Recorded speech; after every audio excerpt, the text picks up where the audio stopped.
अस्सलाम वालेकुम एवरीवन। मेरा नाम है नूर एसएम। आज आप लोग के साथ में एक बहुत अमेजिंग मेडिकल स्टोरी जो है वो ज़िक्र करूँगी। ज़िक्र अस्तगफिरुल्लाह, दुरूद पाक, नमाज की पाबंदी। और ये इतनी हार्ट टचिंग है ना कि आपको इससे बहुत कुछ सीखने के लिए मिलेगा कि कैसे इंसान गुनाहों में मुब्तला होता है, और जब वो अल्लाह सुब्हाना व तआला से सच्ची तौबा करते हैं तो अल्लाह सुब्हाना व तआला उसे कैसे माफ़ करते हैं।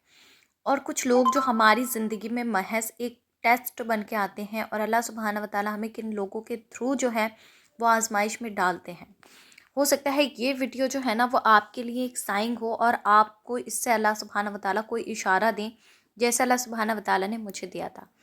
तो जी देखें, कभी कभी अल्लाह ताला इंसान की ज़िंदगी में ऐसे वाक़यात लाता है जो उसे हिला कर रख देते हैं। रिश्तों का टूटना, प्लान का अचानक ख़त्म हो जाना, या कोई मुसीबत जो अचानक आ जाती है।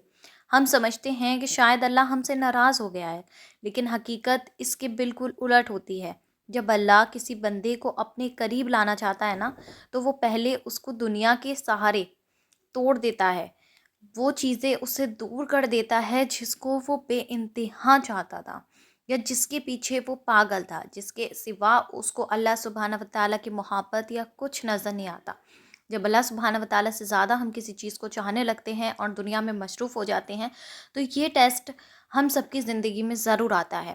और मैं समझती हूँ जी कि बहुत खुशनसीब वो लोग होते हैं जिनकी ज़िंदगी में ये टेस्ट आता है, क्योंकि वरना अल्लाह सुब्हाना व तआला तो काफ़ी लोग ऐसे हैं जिनको कभी हिदायत ही नहीं देते, जिनको कभी अपने करीब आने का मौका ही नहीं देते, या जिनको कभी जो है वो ये समझ ही नहीं आता कि उन्होंने कितनों का दिल दुखाया है या वो गलत रास्ते पे हैं। तो समझ लीजिए कि अल्लाह की नाराज़गी नहीं बल्कि उसकी रहमत होती है, क्योंकि अल्लाह उस बंदे की ज़िंदगी को बेहतर बनाने का इरादा करता है, दुनिया में भी और आखिरत में भी। अल्लाह फरमाता है, और हो सकता है कि तुम किसी चीज़ को नापसंद करो जबकि उसमें तुम्हारे लिए बहुत बड़ी खैर हो, यानी कि बेहतरी हो। और हो सकता है कि तुम किसी चीज़ को पसंद करो जबकि उसमें तुम्हारे लिए बुराई हो। अल्लाह सुब्हाना व तआला बेहतर जानते हैं, तुम नहीं। सूरह बकरा। जब हमारी ज़िंदगी में कुछ टूटता है तो समझ लो अल्लाह हमारा रास्ता साफ़ कर रहा है, क्योंकि जिस चीज़ को अल्लाह हमसे दूर करता है उससे बेहतर चीज़ लिखी होती है। अल्लाह कभी भी बिना रीज़न कुछ नहीं करता, बल्कि बंदे को उन चीज़ों से दूर करता है जहाँ उसका दिल टूटना और ईमान टूटना। और जब बंदा टूट कर सिर्फ अल्लाह की तरफ रुजू करता है ना, तब अल्लाह उसके साथ वो कुर्ब अता करता है, वो मोहब्बत अता करता है जो किसी और को नसीब नहीं होती। टूटे हुए दिल, बुरे हालात, मुश्किल वक्त, ये सब अल्लाह सुब्हाना व तआला की तरफ से इशारा होते हैं कि मैं आपके साथ हूँ, उन चीज़ों से बचा रहा हूँ जो आपके लिए बेहतर नहीं है। तो जी शुरू करती हूँ जी आज की मेडिकल स्टोरी, जो कि बहुत लॉन्ग है। मैं इसको शॉर्टली आप लोग को बताऊंगी। तो एक भाई बताते हैं कि मैं कॉलेज टाइम में था, और मैं उस वक्त पे बहुत हैंडसम डैशिंग टाइप लड़का था। मुझे इस्लाम से या दीन से कोई मतलब नहीं था। अपनी दुनिया में बिज़ी रहने वाला, सक्सेस, और बहुत ज़्यादा मतलब गुड लुकिंग था कि हर कोई मेरी तरफ जल्दी अट्रैक्ट होता। कहते हैं उसी दरमियान में मुझे एक लड़की पसंद आ गई, और उससे मुझे बेइंतहा मोहब्बत हो गई। अब कहते हैं क्योंकि मैं गुड लुकिंग था, अट्रैक्टिव था, और उस टाइम पे अल्लाह सुब्हाना व तआला ने इन्हें हर चीज़ से नवाजा हुआ था। कहते हैं उस टाइम पे मेरे पास बहुत ज़्यादा पैसे भी रहते थे, सब कुछ था, मुझे किसी चीज़ की कमी नहीं थी। लेकिन मैंने अल्लाह सुब्हाना व तआला की मोहब्बत कह लीजिए, और जो अल्लाह सुब्हाना व तआला ने हमें दुनिया में किस तरीके से चलने के लिए बताया, वो सबसे मेरा कोई मतलब नहीं था। यहाँ तक कि मुझे बहुत अफ़सोस होता है आज ये सोचकर कि मतलब ये बताते हैं कि उस वक़्त पे इनको आयतन कुर्सी और नमाज़ भी बिल्कुल नहीं आती थी। तो कहते हैं कि सब कुछ ज़िंदगी में बहुत अच्छा चल रहा था, और मैं उस लड़की से मोहब्बत करते-करते उसके पीछे बिल्कुल पागल हो गया। यहाँ तक कि कहते हैं कि वो और मैं काफ़ी ज़्यादा एक-दूसरे को डेट करने लगे, मिलने लगे, और यही करते-करते हमारा कनेक्शन बहुत ज़्यादा स्ट्रॉन्ग हो गया। तकरीबन 4 साल गुज़र गए। कहते हैं 4 साल के बाद जब मेरे घर में इस बारे में पता चला, तो मेरी अम्मी ने मुझे बहुत ज़्यादा बुरा-भला कहा, मेरे फ़ादर ने डाँटा और कहा कि इस लड़की को छोड़ दो, ये लड़की सही नहीं है। कहते हैं मुझे नहीं समझ आई। मुझे लगा कि माँ-बाप तो ऐसे ही बच्चों को जो है वो समझाते हैं। मैंने सोचा कि टाइम के साथ मैं अपनी फैमिली को सब कुछ समझाऊँगा और इस लड़की से शादी करूँगा। अब कहते हैं कि वो लड़की जो थी, कुछ टाइम के बाद, 4.5 साल के बाद तकरीबन, उसका बिहेवियर जो था वो इनके साथ में बदलने लगा। कहते हैं मैं कॉल करता, उसका फ़ोन बिज़ी आता, मैं उसको जैसे मिलने के लिए बुलाता तो वो मिलने आने से मना करती। कहते हैं ये सब बहुत चलने लगा। अब मुझे समझ नहीं आता कि ये सब अचानक से ये क्यों कर रही है। और कहते हैं उस टाइम पर मैं कम से कम भी 2-3 लाख रुपीस उस लड़की पर जो था वो खर्च कर चुका था। उसके सारे एक्सपेंसिव जो थे, कहते हैं कि वो मैं उठाता था। उसके जो फ़ीस वगैरह होती है कॉलेज की, वो मैं पे करता था। उसको गिफ्ट देना, उसकी हर नीड। तो कहते हैं मुझे समझ नहीं आता कि इतना कुछ मैं एक लड़की के लिए कर रहा हूँ, हर छोटी बड़ी चीज़ का ख्याल रख रहा हूँ, उसे कोई तकलीफ़ नहीं होने देता, ये इतना जल्दी जो है वो कैसे बदल सकती है, ये मेरी लाइफ में क्यों आई थी। अब कहते हैं कि मुझे नहीं समझ आ रहा था, सब कुछ चल रहा था, हमारे बीच में काफ़ी झगड़े हो रहे थे, सब कुछ हो रहा था। कुछ टाइम के बाद कहते हैं उसने मुझे बोला कि मुझे तुम्हारे साथ नहीं रहना, और मैं तुम्हारे साथ नहीं रहना चाहती, और तुम मुझे अकेला छोड़ दो। मैंने उससे बहुत बार रीज़न पूछा, उसने मुझे कोई रीज़न नहीं बताया। अब कहते हैं कि उसने मुझे हर जगह से ब्लॉक कर दिया, मुझसे मिलना बिल्कुल बंद कर दिया, और मैं अलग अलग नंबर से उसको कॉल करके देखता, तब भी वो जो था मेरी कॉल रिसीव करती तो कट कर देती। उसने अपना नंबर ही चेंज कर लिया मुझसे तंग आके। कहते हैं मैं रोता, बहुत ज़्यादा परेशान होता, स्मोकिंग करने लगा था मैं उन दिनों में, बहुत ज़्यादा डिप्रेस्ड रहने लगा, कोई काम नहीं करता, मेरी हेल्थ ख़राब होने लगी, लेकिन उस पर कोई असर नहीं हुआ। कहते हैं अब पैनिक अटैक्स होने लगे और मैंने मेडिसिन्स लेना स्टार्ट कर दी, डिप्रेशन की, नींद की गोलियाँ, और बहुत ज़्यादा बीमार होने लगा। अब कहते हैं क्या होते हैं कि 7 से 8 महीने इस सिचुएशन में रहने के बाद मेरे को पता चलता है कि उसने जो है वो कोर्ट मैरिज कर रखी है। अब कहते हैं मुझे किसी ने बताया कि उसने जो कोर्ट मैरिज कर रखी है, उसके मतलब जो पेपर्स वगैरह थे वो दिखाए, तो मुझे पता चला कि उसने जो कोर्ट मैरिज कर रखी थी वो मेरे कज़िन के साथ में कर रखी थी। अब कहते हैं इस चीज़ ने तो मुझे अंदर से बिल्कुल हिला दिया, समझ नहीं आ रहा था कि मैं किसको गलत कहूँ, किसको बुरा कहूँ, किसको मारूँ, खुद को मारूँ, उसको मारूँ, या अपने कज़िन की जान से मार दूँ। नहीं, एक पल के लिए में आया कि मतलब सुसाइड कर लो, या फिर जो है वो खुद को मार लो। और कहते हैं फिर मुझे धीरे धीरे ये भी पता चला कि अब मेरा कज़िन जो है वो अपनी फैमिली को फोर्स कर रहा है निकाह के लिए, और उसकी फैमिली नहीं राज़ी हो रही, क्योंकि सबको पता था कि वो लड़की पहले मेरे साथ इन्वॉल्व थी। लेकिन कहते हैं कि पता नहीं उसको क्या हो गया था, उसको ये चीज़ नज़र नहीं आ रही थी कि वो कितने ईयर्स मेरे साथ में रही है और उसके मेरे बीच में क्या कनेक्शन था। अब कहते हैं कि उसने मेरे कज़िन के साथ में जो था वो निकाह कर लिया, और उसकी फैमिली ने उनको एक्सेप्ट नहीं किया। लड़की की फैमिली ने नहीं, मतलब इनके कज़िन की जो फैमिली थी उन्होंने एक्सेप्ट नहीं किया इस चीज़ को, और उन्होंने उसको घर से निकाल दिया। वो लोग रेंट का घर लेकर रहने लगे। अब कहते हैं कि मुझे ना ये सारी चीज़ें बर्दाश्त नहीं हो रही थी। मेरे दिल को अंदर से ऐसी फीलिंग आती थी कि बस या तो मुझे एकदम मौत आ जाए या मैं मर जाऊँ। इतना ज़्यादा कहते हैं मुझे हार्ट में पेन होता, सर में दर्द होता, और समझ नहीं आता ये सारी चीज़ें मेरे साथ में क्यों हुई। इतना बड़ा धोखा, इतना सब कुछ मेरे साथ में क्यों हुआ। इतने सारे एफ़र्ट्स करने के बाद में मैंने कहीं कोई कमी नहीं की, पैसे से, हर चीज़ से, ट्रस्ट से, प्यार से, केयर से, किसी भी चीज़ से। तो कहते हैं क्या होता है, एक रात मुझे बिल्कुल सुकून नहीं आ रहा, नींद नहीं आ रही, मैं बहुत ज़्यादा तड़प रहा, बहुत ज़्यादा परेशान कि मैं क्या करूँ, किधर जाऊँ, किससे कहूँ, क्या करूँ, और मैं अपने आप को बस ख़त्म कर लूँ, ये वाली फीलिंग थी। तो कहते हैं तभी मैं देखता हूँ कि अचानक से जो है वो अज़ानों की आवाज़ मेरे कानों में आती है। मैं टाइम देखता हूँ तो फजर की अज़ान हो रही होती है। तो कहते हैं एकदम ना एक अलग सी फीलिंग कि चलो, तुमने ज़िंदगी में कभी नमाज़ नहीं पढ़ी, आज चल के जो है ना वो नमाज़ पढ़ते हैं। तो कहते हैं उठा, वज़ू वगैरह किया, और उसके बाद जो था मैं फ़ौरन मस्जिद की तरफ नमाज़ पढ़ने चला गया। अब कहते हैं कि जब नमाज़ पढ़ने के लिए मतलब मस्जिद के अंदर जाता हूँ, तो एक अलग सी फीलिंग कि खुद पर शर्मिंदगी भी कि मुझे तो नमाज़ में क्या पढ़ना है, कैसे पढ़ना है, कुछ नहीं आता। लेकिन कहते हैं फिर भी अल्लाह पाक तो सबको माफ़ कर देते हैं, सबकी सुनते हैं। तो बस इसी ख़्याल के साथ जो था मैं अंदर चला गया। जाकर जो था वो मैंने नमाज़ पढ़ी, जितनी भी जैसी भी मुझसे आती थी, और उसके बाद मैंने खूब देर तक जो था वो दुआएं की। मैं वो शख्स जिसने कभी जुम्मे की भी नमाज़ नहीं पढ़ी। अल्लाह पाक मुझे माफ़ करे मेरे माजी के गुनाहों के लिए।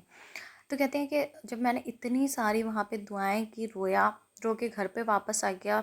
फिर कहते हैं उसके बाद मैंने इंटरनेट पे सर्च करना शुरू कर दिया कि नमाज़ कैसे पढ़ते हैं, खुद ब खुद। कहते हैं एकदम से खुद ब खुद पता नहीं मेरे माइंड को क्या हुआ, और बहुत सारे ज़िक्र अस्कार के वीडियोस वगैरह मेरे सामने आने लगे, और मैं वो सारे देखने लगा। अब कहते हैं इसी तरीके से मैंने इशा तक की नमाज़ पढ़ी, और इशा की नमाज़ के बाद में जो था मैं मस्जिद से नहीं निकला बाहर, वहीं अंदर जो था वो बैठ गया। तो मस्जिद के जो इमाम साहब थे उन्होंने कहा, देखो मस्जिद का गेट बंद करने का टाइम हो गया, तुम क्या चाहते हो, तुम घर नहीं गए? तो बोले, मैंने उनसे कहा नहीं, आज मुझे यहीं रुकना है। तो उन्होंने कहा ठीक है, तो फिर हम अंदर से लॉक कर लेते हैं। तो कहते हैं कि उन्होंने मुझसे पूछा कि क्या बात है, तुम इतने परेशान क्यों हो, क्या सिचुएशन है? तो कहते, मैंने वो सारी बातें जो थी, अपने दिल की सारी फीलिंग्स, जो कुछ भी था, मैंने सब कुछ शेयर किया। तो उन्होंने मुझे बोला उस वक्त कि बेटा, ये आजमाइश है, शायद अल्लाह तुम्हारे गुनाहों से माफ़ी का रास्ता निकाल रहा है। तुम एक काम करो कि खूब ज़्यादा इस्तग़फ़ार पढ़ो और दुरूद पाक पढ़ो। इस्तग़फ़ार करो और अल्लाह पाक से ये कहो कि अल्लाह पाक, मुझसे ज़िंदगी में जितने भी गुनाह हुए हैं, जिनकी वजह से मैं आज़माइश में हूँ, तकलीफ़ में हूँ, उन सारे गुनाहों को माफ़ कर दें।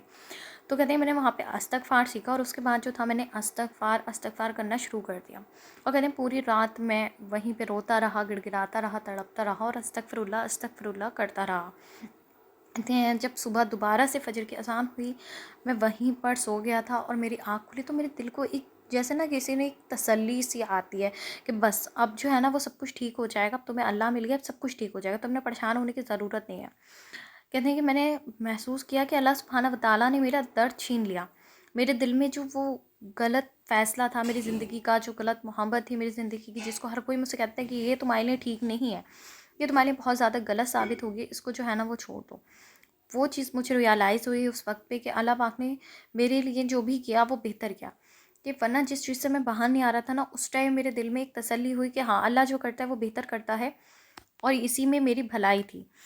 अभी कहती हैं कि कुछ टाइम तक मेरे दिल में ये गिल्ट था कि नहीं, मेरे साथ में गलत क्यों हुआ। कहते कितना भी हम नमाज़ पढ़ें, तहज्जुद पढ़ें, पर कहीं न कहीं हमें वो फीलिंग आती है ना, डिप्रेशन, वो ये एंग्ज़ायटी कि हमारे साथ में आखिर इतना ज़्यादा गलत कैसे हो गया? हमने तो किसी के साथ में गलत नहीं किया, फिर हमारे साथ में इतना गलत क्यों हो गया?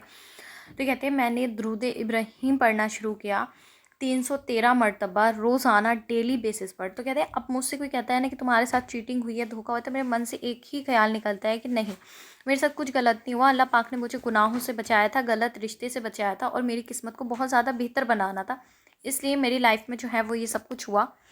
और बताते हैं जी कि इस सब के बाद जो मेरी ज़िंदगी में सबसे बड़ी तब्दीली थी वो ये कि जब से मैं मतलब 313 मरतबा दरूद इब्राहीम पढ़ा हूँ इस्तग़फ़ार के साथ में, तो मेरे गुनाह बहुत ज़्यादा छूट गए हैं।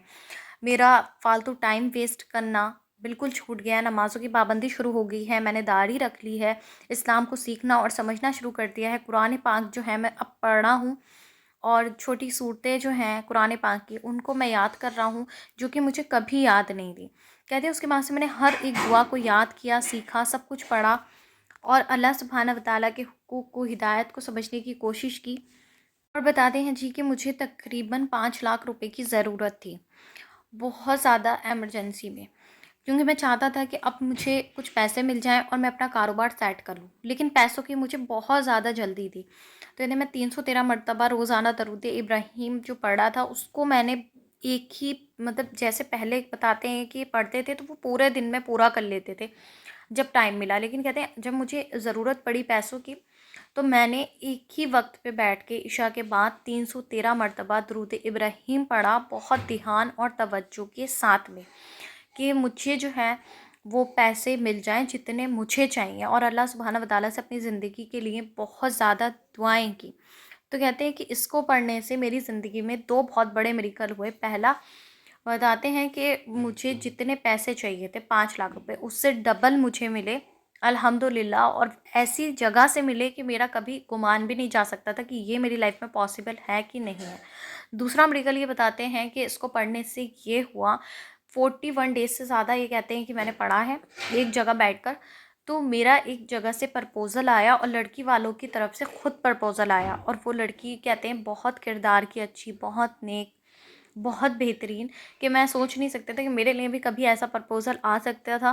तो कहते हैं मेरे फ़ादर ने जब मुझे इस प्रपोज़ल के बारे में बताया तो उस टाइम तक मेरा कोई मूड नहीं था कि मैं शादी करूं। इतने बड़े ट्रॉमा से मैं अभी तक हील नहीं हो पाया। तो मेरे घर वालों ने मुझे समझाया कि तुम एक बार देखो, एक बार समझो। तो कहते हैं मैंने उसके लिए हाँ कर दी और वहाँ पे अल्हम्दुलिल्लाह मेरी बात पक्की हो गई। इंशाअल्लाह 2026 के एंड तक मेरा निकाह होगा। आप सब लोग दुआ करें। तो जी ये कहते हैं कि अल्लाह सुब्हानहू व तआला हमारी ज़िंदगी में कुछ भी बेमानी और बेमकसद नहीं करते हैं।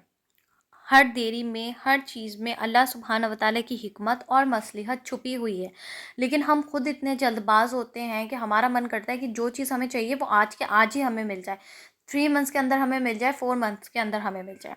लेकिन स्टार्टिंग में मैंने अपनी ज़िंदगी में ये वाली गलती बहुत की है कि किसी चीज़ के पीछे मैंने पागल होके एक साथ इतना कुछ ट्राई किया, वो चीज़ मुझे हासिल नहीं हुई। जब मैंने सब कुछ अल्लाह सुब्हाना व तआला के सुपुर्द कर दिया, खुद को भी, खुद की ज़िंदगी को भी, एंड दैट्स इट, कि जो कुछ होगा अल्लाह सुब्हाना व तआला अपने टाइम पे सब कुछ बेहतर प्लान करके कर देंगे। तो धीरे धीरे अब सब कुछ सॉर्ट आउट हो जाता है, होता अल्लाह सुब्हाना व तआला के मुकर्ररा वक्त पर ही है। अब कहते हैं मेरे ज़िंदगी में सब्र आ चुका है, वो जल्दबाजी बिल्कुल ख़त्म हो चुकी है, क्योंकि अल्लाह सुब्हाना व तआला ने मुझे उस ट्रॉमा से निकाल कर धीरे धीरे करके वो सारी चीज़ें दी जिनकी मैं कभी ख्वाहिश करता था। यहाँ तक कि कहते हैं जो मैं सोचता था ना, वो सारी चीज़ें भी अब मेरी ज़िंदगी में बेहतर होके आ रही हैं। और कहते हैं मुझे एक दिन में कुछ नहीं मिला, इन सब में बहुत ईयर्स का प्रोसेस लगा है, बहुत ईयर्स का टाइम लगा है, और धीरे धीरे करके जो चीज़ें मैं अपनी ज़िंदगी में चाहता हूँ वो मुझे अल्हम्दुलिल्लाह मिल रही हैं।